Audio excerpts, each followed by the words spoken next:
जय हिंद बच्चों, वेदांत क्लासेज में फिर से आपका स्वागत है।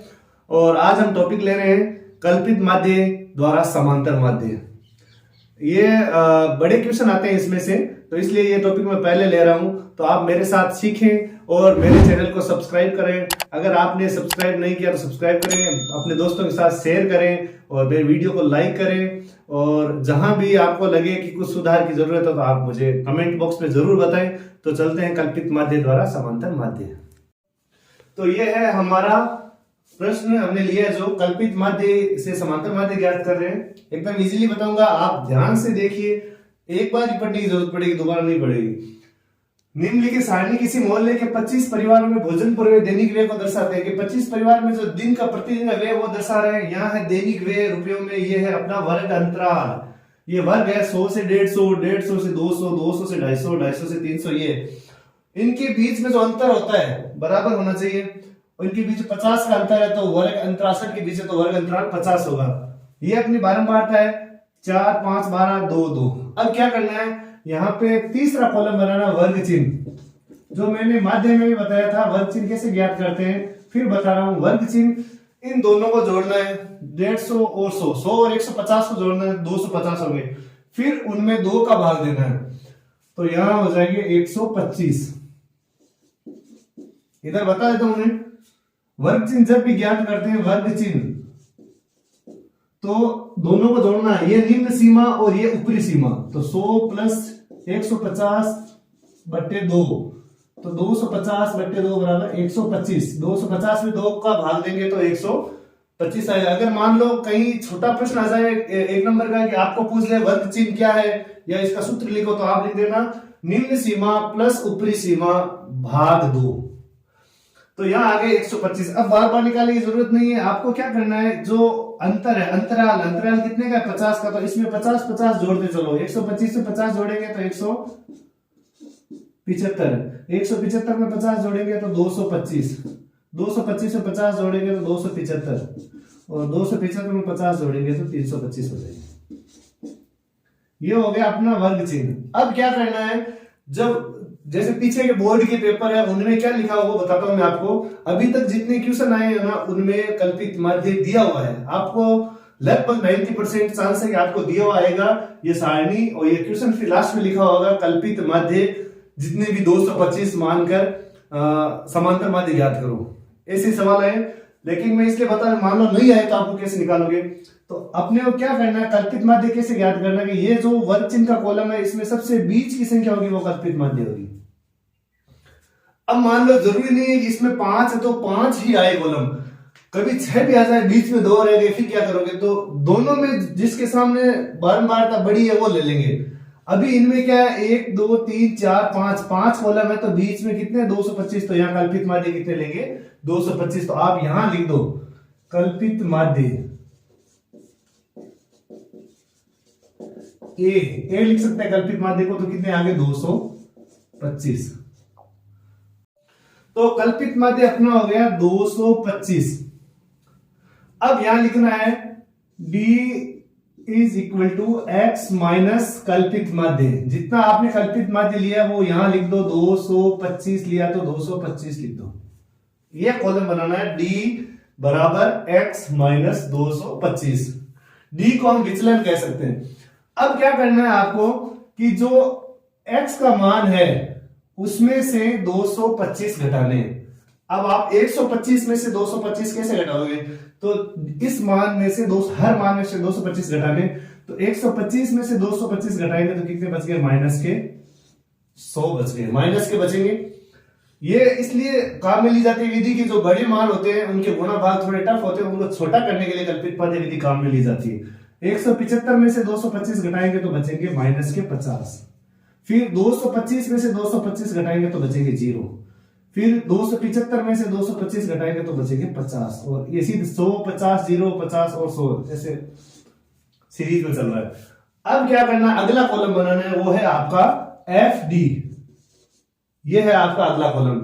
अब इसमें क्या करना है, जो एफ और डी का कॉलम है उसको गुणा करना है। तो यहां है 4, ध्यान से देखना, इसको नहीं करना है, 4 और 100। तो 4 को 100 से गुणा करेंगे सीधे आएंगे माइनस के ये माइनस चिन्ह है तो माइनस लगा दिया और 4 को 100 से गुणा किया, 400 आ गए। फिर 5 को 50 से गुणा करेंगे तो 5 को पहले 5 से गुणा कर दो, 25 और 0 लगा दो, 250 हो गए। तो 5 को 50 से, कभी कभी क्या होता है कि ये गुणा हो जाता है, ये नहीं, आपको इस ध्यान रखना है f और d को गुणा करना, वहां लिखा हुआ है fd। फिर आपको गुणा करना 12 को 0 से, 0 को किसी भी संख्या से गुणा करेंगे तब 0 आएगा। फिर आपको 2 को 50 से गुणा करना है तो आएंगे 100। फिर 2 को 100 से गुणा करेंगे तो आएगा 200। अब क्या करना है, जिसके आगे f लिखा हुआ है उसी का योग होगा।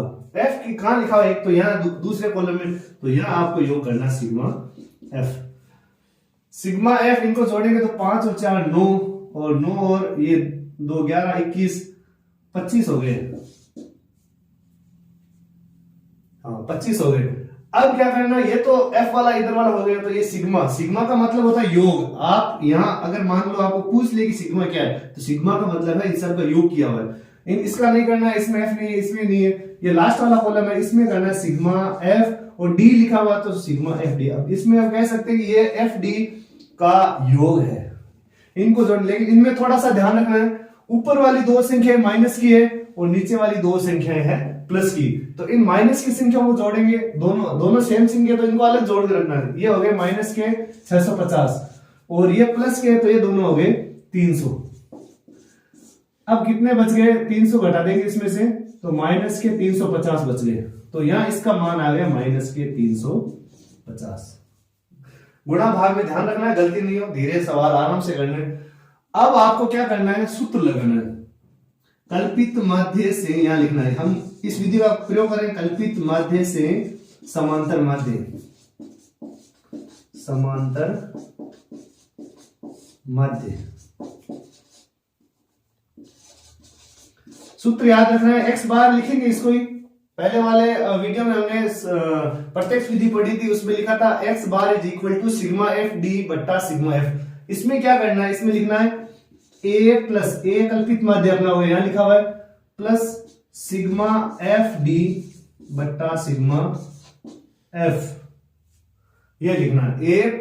तो ये सूत्र होगा इसमें a plus sigma F D बट्टा सिग्मा। अब जो भी इनके मान है वो आपको यहां रखने हैं, तो यहां सीधे लिख दो x बार, ये हो गया अपना समांतर माध्य। विधि तो वही चल रही है, कल्पित माध्य हमने यहां लिख दिया। a का मान कितना है 225, तो ये हो गया 225 plus sigma F D, sigma F D का मान यहां लिखा हुआ है माइनस के 350। तो आप कोष्टक लगा के कर दो कि आप गलत नहीं हो भाई, यहां लिखा हुआ है, अगर आप यहां माइनस लिखोगे तो आपकी हो सकता है गलत हो जाए, इसलिए आपको कोष्टक में कर दो इसको। और सिग्मा एफ का मान कितना 25। अब आप इसका ये चिन्ह इन दोनों गुणा कर सकते हो, 225 और ये प्लस और माइनस गुणा होंगे तो होगा माइनस। अब 350 भाग 25, अब 25 का भाग देंगे इसमें तो कितनी बार जाएगा, 225 माइनस 350 में 25 का भाग एक बार गया, 25 10 बच गए, और ये 125 100। 25 का भाड़ा 4 बार बोलेंगे तब 100 हो जाएंगे। तो 225 में से 14 घटाएंगे तो कितने बचेंगे, तो 225 211, तो ये हो गया 211। लेकिन आपको अब लास्ट में एक चीज ध्यान रखनी है, यहां पे अगर रुपए लिखा हुआ है तो आपको उत्तर में रुपए लिखना है, ये तो इकाई है इसकी, तो ये तो याद रखना ही रखना है, यहां लिखना रुपए। अब आप लास्ट में इसको कंप्लीट कर दो। क्या पूछा हुआ है कि 25 पर भोजन तो दैनिक व्यय को दर्शाते, इसका कल्पित माध्य तो समांतर माध्य, तो दैनिक व्यय का समांतर माध्य, अतः दैनिक व्यय का समांतर माध्य 211 रुपए। तो बच्चों ये थी हमारी कल्पित माध्य द्वारा समांतर माध्य ज्ञात करने की विधि। कैसी लगी आपको, समझ में आया नहीं है, कमेंट बॉक्स में जरूर बताएं। और इसके बाद का जो वीडियो होगा वो होगा पद विचलन या पग विचलन विधि द्वारा समांतर माध्य, वो भी मैं आसान तरीके से बताऊंगा ताकि आपके गलत ना हो।